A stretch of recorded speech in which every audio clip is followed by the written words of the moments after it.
সুভদ্রা জলের পট্টি নিয়ে জগন্নাথের কপালে ভালো করে দিয়ে দেয়। নাও, এবার সবাই মিলে রথের দড়ি ধরে টানো। জয় জগন্নাথ, জয় জগন্নাথ। নীলমাধবের কথা মতো সবাই রথের দড়ি টেনে রথ জগন্নাথের মাসির বাড়ির উদ্দেশ্যে যাত্রা শুরু করে। আহ, কি মিষ্টি সুস্বাদু কাঁঠাল! আজ আমার পেট আর মন দুটোই ভরে গেছে। উফ, কিন্তু কি গরমটাই না পড়েছে। বাবারে বাবা, আমার তো খুব গরম করছে। এই গ্রীষ্মের প্রখর রোদের তাপে এই জঙ্গল ও জঙ্গল ঘুরে ঘুরে বেড়ালে গরম তো করবেই। যোগু, এবার তুই মহলে ফিরে চল, এক্ষুনি আমাদের কেউ দেখে ফেলবে। হ্যাঁ, চলো বলরাম দাদা, আমার খুব গরম করছে। আজ মহলে ফিরে গিয়ে ঠান্ডা শীতল জলে মজা করে স্নান করব। এই কথা বলে জগন্নাথ ও বলরাম তাদের মহলে ফিরে যায়। তারপর জগন্নাথ স্নানের প্রস্তুতি শুরু করে। শীতল কলসি ভর্তি জল মাথায় ঢালতে থাকে। আহ, শান্তি! যা গরমটাই না পড়েছে, এই এক কলসি জলে তৃপ্তি হচ্ছে না। আমি আরো শীতল জল ঢেলে স্নান করি। এরপর জগন্নাথ একের পর এক কলসি ভর্তি জল ঢেলে স্নান করতে থাকে। ঠিক তখনই সেখানে বলরাম এসে উপস্থিত হয়। একটা নয়, দুটো নয়, 108 কলসি শীতল জলে স্নান করতে দেখে দাদা বলরাম বলেন, এই যোগু, আর নয়, এই নিয়ে 108 কলসি জল ঢাললি। এবার ওঠ, এমনিতেই তোর যা ঠান্ডা লাগার ধাত, এরপর জ্বরে পড়লে কিন্তু আমি তোকে দেবী লক্ষ্মীর হাত থেকে রক্ষা করতে পারবো না। আহ দাদা, বকছো কেন? মর্তের বাতাসে কি গরম! আমার তো শীতল জলে স্নান করতে দারুণ লাগছে। আমি আর একটু স্নান করি না। এমন সময় সেখানে সুভদ্রা এসে উপস্থিত হয়। জগন্নাথের জেদ দেখে সে তার হাত ধরে বলে, বলরাম দাদা ঠিকই বলেছে জগন্নাথ দাদা, তুমি বড্ড জেদ করছো। এবার চলো, তোমার তো আবার একটুতেই হাঁচি শুরু হয়ে যায়।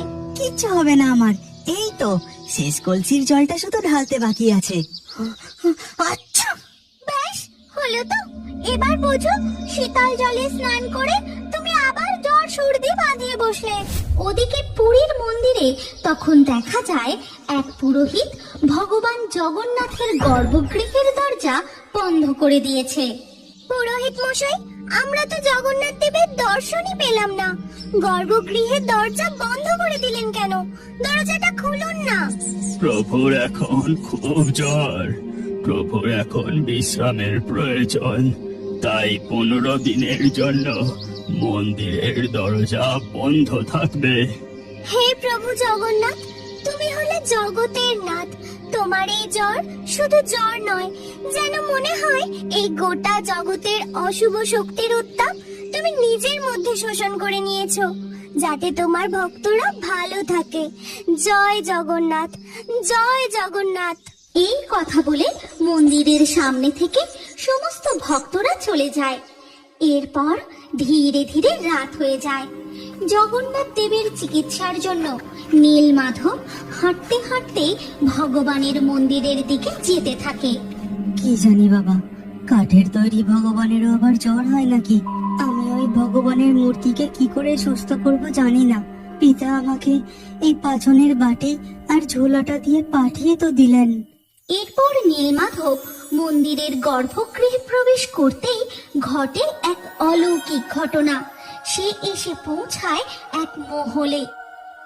দেখে তার সামনে কোনো কাঠের মূর্তি নেই, রয়েছে 3টি বিশাল খাট, আর তাতে শুয়ে আছেন সাক্ষাৎ 3 ভাই বোন।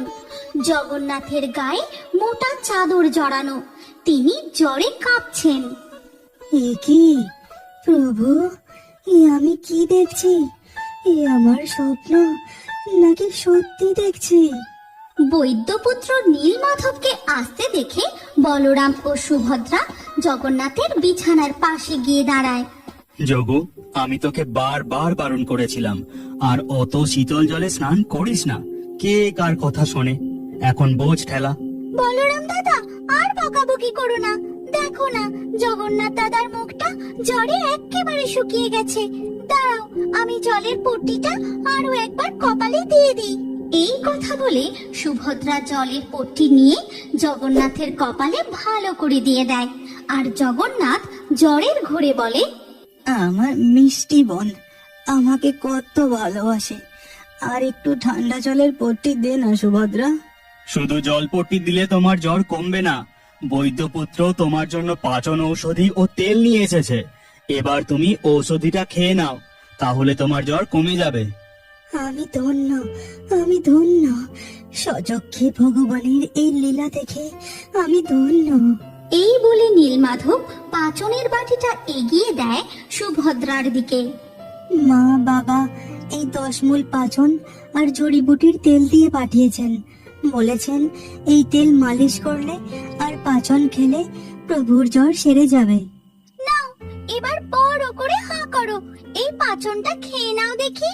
সুভদ্রা পাচনটা জগন্নাথের মুখের কাছে নিয়ে যেতেই জগন্নাথ ওষুধের গন্ধ শুঁকেই মুখ বেঁকিয়ে চাদরটা মুখের উপর টেনে ঢাকা দিয়ে দেয়।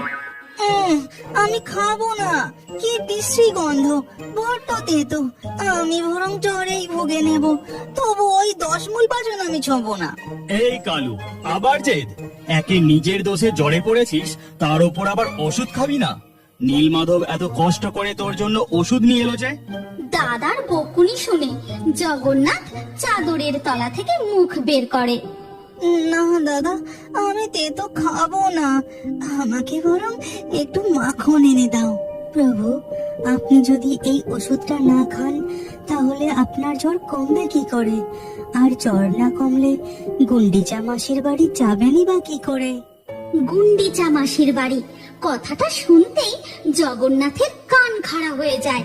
মুখে এক গাল হাসি নিয়ে বলে, মাসির বাড়ি? হ্যাঁ প্রভু, মাসি তো আপনার জন্য অপেক্ষা করে বসে আছেন।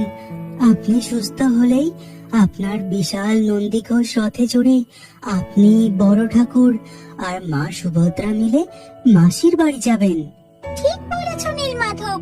আর মাসি খবর পাঠিয়েছে জগন্নাথ দাদা গেলে রোজ নিজের হাতে পোড়া পিঠে বানিয়ে খাওয়াবে, সাথে ক্ষীরের মালপোয়া, ছানা পোড়া, আরো কত কি। কিন্তু জগন্নাথ দাদা যদি ওষুধই না খায় তাহলে রথে চড়বে কে? পোড়া পিঠে? মাসির হাতের পোড়া পিঠে? এই সুভদ্রা, দে দে তাড়াতাড়ি ওই পাচনটা আমাকে খাইয়ে দে। 15 দিনের জ্বরে মুখে আর রুচি নেই। মাসির হাতের পিঠে না খেয়ে আমি আর থাকতেই পারছি না। এরপর সুভদ্রা জগন্নাথকে পাচনটি খাইয়ে দেন। আর ঐশ্বরিক ভাই বোনের খুনসুটি ও ভালোবাসা দেখে নীলমাধবের চোখ থেকে এক ফোঁটা জল জগন্নাথের পায়ের ওপর পড়ে। নীলমাধব, আমি তোকে আশীর্বাদ করছি, তুই সব সময় আমার রথের রশির সর্বপ্রথম থাকবি। এরপর ধীরে ধীরে সকাল হয়ে যায়। 15 দিনের সেবা আর ভালোবাসায় জগন্নাথ দেব সুস্থ হয়ে ওঠেন। আর অবশেষে রথে যাত্রা করে জগন্নাথের মাসির বাড়ি যাবার দিন চলে আসে। জগন্নাথ দাদা, বলরাম দাদা, তোমরা প্রস্তুত তো? বাইরে দেখেছো, আজ সবাই রথের দড়ি টেনে আমাদের মাসির বাড়ি নিয়ে যাবে বলে এসেছে। ওদিকে দেখা যায় রাজা থেকে প্রজা সবার হাতে আজ রথের রশি। আর বিশাল নন্দী ঘোষ রথে হাসি মুখে বসে আছেন জগতের নাথ জগন্নাথ। নাও, এবার সবাই মিলে রথের দড়ি ধরে টানো। জয় জগন্নাথ, জয় জগন্নাথ।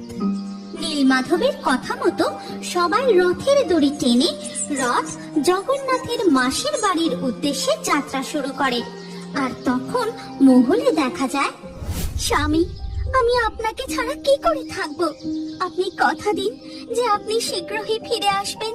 তুমি চিন্তা করো না লক্ষ্মী, আমি 2 দিনের মধ্যেই আবার ফিরে আসব। আপনি আমাকে কথা দিন যে আপনি শীঘ্রই ফিরে আসবেন, না হলে কিন্তু আমি খুব রাগ করব। হ্যাঁ হ্যাঁ, আমি কথা দিলাম। এই কথা বলে জগন্নাথ দেব অদৃশ্য হয়ে রথের মধ্যে বসে থাকা কাঠের মূর্তির মধ্যে প্রবেশ করে যান। আর তখনই আকাশ থেকে রথের ওপর পুষ্পবৃষ্টি হতে থাকে। আরে, হাঁপিয়ে গেলে চলবে, টানো টানো, আরো জোরে রথের দড়ি ধরে টানো। জগন্নাথ দেবের রথ গড়াতে গড়াতে এসে উপস্থিত হয় তার মাসির বাড়ির সামনে। তখনই তিনটি অদৃশ্য আলোক রশ্মি মূর্তি থেকে বেরিয়ে সোজা গিয়ে উপস্থিত হয় তাদের মাসির ঘরের মধ্যে। মাসি, আমরা এসে গেছি। মাসি, কোথায় তোমার পোড়া পিঠে? আমাকে দাও, আমার খুব জোরে খিদে পেয়েছে। কত দিন হয়ে গেল আমি তোমার হাতের পোড়া পিঠে খাইনি। তোমরা 3 ভাই বোন আসনে বসো, তোমাদের জন্যই তো আমি এত খাবারের আয়োজন করেছি। মাসির বাড়িতে তোমাদের যত্নের কোনো ত্রুটি হবে না। 3 ভাই বোন মজা করে মাসির হাতে রান্না খেতে থাকে। এইভাবেই আনন্দে মজায় দিন কাটতে থাকে। দেখতে দেখতে 5 দিন কেটে যায়। ওদিকে স্বামীর অপেক্ষায় দেবী লক্ষ্মী। আমি অপেক্ষা করতে করতে ব্যাকুল হয়ে উঠেছি। আমাকে কথা দিও, আপনি কথা রাখলেন না। এবার দেখুন আমি কি করি, হাড়ে হাড়ে টের পাবেন। দেবী লক্ষ্মী জগন্নাথ দেবের ওপর প্রচন্ড রেগে যান। আর ওদিকে